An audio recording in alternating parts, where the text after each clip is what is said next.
শিঙি মাছের ঝোল দিয়ে ভাত খাচ্ছে। কাঁচকলা দিয়ে করেছো না এটা? আলু দিয়ে আর কাঁচকলা দিয়ে করেছি শিঙি মাছ। বাবা খাচ্ছে। আর কি কি করেছো দেখাও। আর করেছি এই যে আলু সিদ্ধ করে নিম পাতা ভেজে এটাকে মেখেছি কাঁচা সরষের তেল দিয়ে কাঁচা লঙ্কা দিয়ে। আচ্ছা। আর আমরা খুব ভালো খাই এটা। আর এই যে কচু শাক আমার একটা কাকি শাশুড়ি আছে দিয়েছে, ওনারা আমরা 4 ফ্যামিলি মানে বাড়িতেই থাকে, আমার শ্বশুরটা 4 ভাই, যাই হোক ও দিদা দিয়েছে। কচুর পাতা। আর দেখাও। আর এই যে চিচিঙ্গা ভেজেছি এই যে। আজ কোনো মাছ টাছ নেই, এমনি ভাজা হয়েছে। হ্যাঁ, কালো জিরে কাঁচা কালো জিরে লঙ্কা ফোড়ন দিয়ে একটু হ্যাঁ। রসুন ফোড়ন দিয়ে ভেজেছি। আর এই যে কাঁচকলা আলু তরকারি শিঙি মাছ দিয়ে। কাঁচকলা দিয়ে হ্যাঁ। হ্যাঁ। আর এই যে ইলিশ মাছের কাঁটা দিয়ে গাটি কচু রান্না করেছি। এটা বেশ ভালো হয়েছে।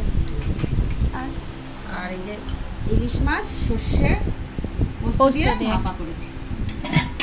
তো এই হচ্ছে আমাদের মেনু আজকে।